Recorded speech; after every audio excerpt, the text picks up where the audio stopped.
කියලා කියන්නේ අති විශේෂ කෑමක්. මේ කෑම ශරීරයේ තියෙන සියලුම විස ඇදලා අර ගන්නවා. විස නසන්න පුළුවන් ඖෂධීය ගුණයක් තියෙන ආහාරයක්.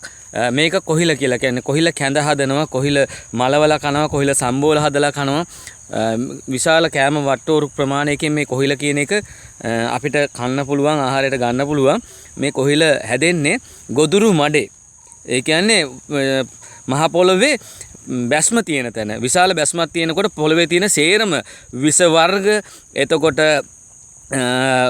ඔය අපි කුමිනාශක, වල්නාශක, ඒ වගේම වාහන වලින් නිකුත් කරන ඉන්ධන, එතකොට සත්තුන්ගේ අපද්‍රව්‍ය, මේ සියලු දේවල් ගලාගෙන එන්නේ පරිසරයේ තියෙන පල්ලෙහාම තැනට. ආන්ගේ පල්ලෙහාම තැනට මේ ඒ සියලු දේවල් පසහරහා ගලාගෙන ආවට පස්සේ ඒ පසේ හටගන්න ශාක තමයි පන් වර්ග, කොහිල, නෙළුම්, මේ වගේ දේවල් තමයි මේක. ඊට පස්සේ කරඳ, කුඹුක්, මේ හැම දෙයක්ම හැදෙන්නේ අන්නේ පහළම මට්ටමේ තියෙන පොළවේ. ඉතින් මේ හැදෙන්නේ ශාක ස්වභාව ධර්මය විසින් නිකුත් කරලා තියෙන්නේ පොළවේ තියෙන විස නසන්න පුළුවන් ශාක විදිහට තමයි එයාලා නම් කරලා තියෙන්නේ. එයාලා කරන්නේ පොළවේ තියෙන විස නසන එක. ආන් ඒ වගේ තමයි මෙන්න මේ දේවල් ආහාරයට ගත්තාම අපේ ශරීරයේ තියෙන විසත් මේ අය නසනවා. අපි කන කෑම බීම් වල තියෙනවා රසකාරක වර්ග තියෙනවා. එතකොට විස වෙච්ච ආහාර වර්ග තියෙනවා. එතකොට මේවා ශරීරය තුල තියෙනකොට ඒක බැහැර කරන්න කලින් ශරීරය ඇතුළේදී විස වෙනවා. මෙන්න මේ හැම දෙයක්ම ලෙඩ රෝග, හුස්ම ගන්නකොට විස වායුව ඇතුල් වෙනවා.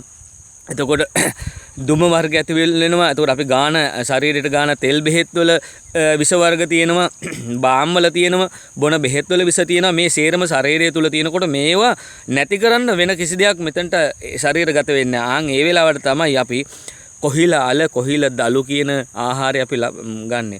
මේ කොහිල දලු ආහාරය තුලින් අපේ ශරීරයේ තියෙන විස සේරම ඇදලා ගන්න, උෂ්ණය ඇදලා අර ගන්නවා. එයාලා අරගෙන බයිස්ට්‍රාවි විදිහට ශරීරයෙන් පිට කරනවා. ඉතින් මේ කොහිල විශේෂයෙන්ම බලපාන්නේ අපි කියන ආර්ස සමාරෝග කියලා, බගන්දරා රෝගය කියලා කියන්නේ. මෙන්න මේ බගන්දරා රෝග අංශ තියෙනවා 18ක්. මේ රෝග අංශ 18ටම මේ බගන්දරා රෝග අංශ 18ටම ඖෂධීය ගුණයක් තියෙන.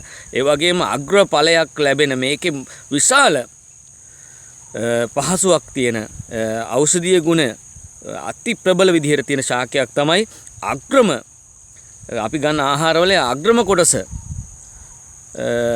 ශරීරයට ලැබෙන ඵල ප්‍රයෝජනයක් තියෙන, ශරීරයට ලැබෙන හොඳම ඖෂධීය ආහාරය තමයි මේ කොහිල දලු. මේ පණිවිඩය හැමෝටම ෂෙයා කරන්න. කොහිල දලු කියන්නේ සෙල්ලම් දෙයක් නෙමෙයි.